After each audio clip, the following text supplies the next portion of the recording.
Edge of Fate, and with it, a new raid launches in just over 2 weeks. And for anyone new here, I mainly play Hunter, and I plan to be running Hunter in the upcoming World's First Raid Race.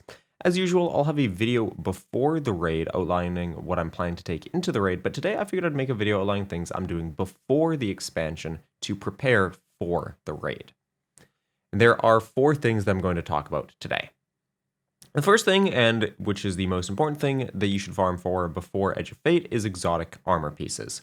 If you're unaware, once Edge of Fate drops, all future exotic armor pieces will drop at what they're calling Tier 2 armor, which is armor that has between 58 and 63 stats. And Bungie states that when you masterwork Tier 2 armor, it will be comparable to all but the very best Armor 2.0 rolls. Considering exotics currently can go up to 68 stats, 71 for some pre-Shadowkeep exotics, and masterworking will then provide plus 15 rather than plus 12. Armor 3.0 exotics will technically be slightly worse than Armor 2.0 exotics, but it's not as substantial as Twitter might make you think. So here's an example. Right now, the highest possible stat roll you can get on Speedloader Slacks is 68. And while obtaining this stat roll is very difficult, that means right now, when it's masterworked, you're going to be getting it to a maximum stat roll of 80, because 68 plus 12 is 80. Under new drop conditions in Armor 3.0, the highest this Mask of Bakris can drop at is going to be a stat roll of 63. And you're probably seeing that 5 stat difference and thinking, wow, this sucks. But the difference is when you masterwork it, it's now going to have a maximum stat roll of 78 plus 15. So while at the low end pre-masterworked, the stat difference between Armor 2.0 and Armor 3.0 is 5 points. After masterworking, it's only going to be a 2-point difference. That being said, masterworking itself is also changing. Right now, if you masterwork an armor piece, each stat gains plus 2. In Edge of Fate, your lowest 3 stats are going to gain plus 5, which I think is probably going to be better. Because we know that exotic armor is going to be converted 1-to-1 from old stats to new stats, and because we believe that the weapon and super stats will be in the same bracket, meaning you can't get spikes in both of them together in Edge of Fate, farming for mobility and intellect spiked armor now is the best thing for hunters to farm for, and there are 3 exotics that I recommend you farm for, and those 3 are Celestial Nighthawk, Mask of Bakris, and Star Eater Scales. There are obviously other exotics that you could farm for, like Liar's Handshake, but I believe those are the main 3, and here's why. Celestial Nighthawk is the best super exotic for hunters, and if you have a maximum intellect build in Edge of Fate, you're going to be doing 45% more super damage on that Nighthawk shot.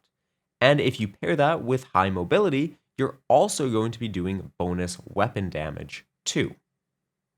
Mask of Bakris is getting a buff next season, and while we don't know exactly how strong this is going to be, the patch notes are pretty promising, and so having a high mobility piece and maybe mid-intellect will be very useful to have in case we're using any Arc or Stasis weapons or Lord of Wolves in the upcoming expansion. Star Eater Scales falls under the same situation as Celestial Nighthawk, where it's a very strong super exotic and is then just beneficial to have some bonus weapon armor afterwards. So if you're using 3-shot Golden Gun or a non-Golden Gun exotic, a non-Golden Gun super, Star Eater Scales tends to be the best exotic for you to use, so having a high intellect, high mobility Star Eater Scales is something else to look out for.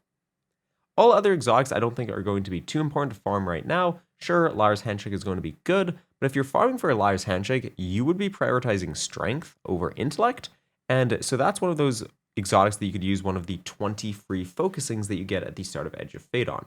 And that's because, again, I'm just not concerned about the mobility intellect combo on that armor compared to the 3 aforementioned exotics. The best way for you to farm for these exotics is by farming GMs for golf balls and exotics, or by focusing exotics at Rahul. Obviously, if you have focusing exotics at Rahul as an option, that is the best one because you choose the exotic you get, but you need golf balls and you need Glimmer. Option 2 also requires exotic engrams, but you can easily get these through the season pass or previous season passes. In the description, I've included a link to an add-on by Nuo, who who has this add-on that lets you access old season passes all the way up to Season of the Risen, and you can check to see if you have any exotic engrams that you need to claim there. The other thing that you can do to get exotics is by farming the daily lost sector. If you choose to farm lost sectors, make sure you do it on a day that it's not a Neomuna lost sector.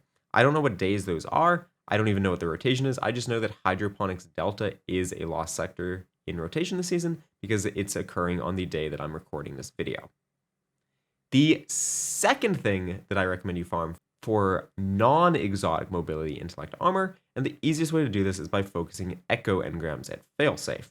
Echo engrams have insane spikes, and when paired with stat mod focusing on your ghost, they can provide some insane splits.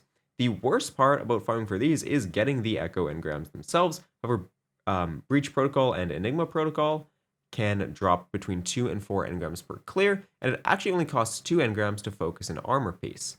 Since I'm only farming for mobility intellect armor here, and that's because the combination is likely to be illegal in Edge of Fate. All other combinations you can just look out for in Edge of Fate themselves if you're on a hunter. The third thing that I would farm for are any exotic class items that you don't have that may be useful. Number one, and the one that if you're not going to get any of these that you should at least still get, is the Heart of Inmost Light Sootorachny combo. Heart of Inmost Light is going to be buffed by Ascension next season, which is amazing. That is finally coming in. So Heart of Inmost Light Sootorachny is going to be much better than Gifted Conviction. Right now, I truly believe that Gifted Conviction and Heart of Inmost Sootorachny are equal. However, next episode, with that change to Hoyle and Ascension, it's going to blow Gifted out of the water. Second one is going to be a Synthoceps Caliban's Hand or a Liar's Handshake Caliban's Hand. And that is just to pair with the new melee changes that Bungie is making, especially with them now being able to work with ranged melees for Synthoceps, as well as 1-2 punch working with those as well. The last thing that I would farm for is a set of random legendary weapons. I have 4 that I would farm for, and those are the Velocity Baton from Vesper's Host. I recommend Attrition Orbs and Demolitionists. I do believe that this will get nerfed, but if it doesn't, you want it. Hezen Vengeance from Vogue with Envious Arsenal and either Bait and Switch or Elemental Honing is the best rocket in the game. I think Time Lost Meg will probably get nerfed as well. However, this is a craftable weapon, so it shouldn't be too difficult to get. Third one is Lotus Eater, which is the Void rocket sidearm from Nightfalls, which will be available this upcoming week, and you can get it with Repulsor Brace and Destabilizing Rounds. And the last one that I recommend you farm is a Praetor's Revenge with 4th times Elemental Honing. Again, you can get this from Vogue, and it's craftable, so that one's not a huge concern. Really, Velocity Baton and Lotus Eater are the 2 big ones. If there are any other legendaries that you recommend, make sure to leave them in the comments. But that is a list of things that I'm farming for. I've already got those legendary weapons, and I've already got those class items, so all I'm doing right now is I'm farming high mobility, high intellect exotic armor, and high mobility, high intellect legendary armor.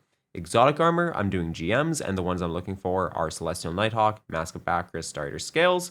Non-exotic armor, I'm just using Echo engrams to focus with at failsafe.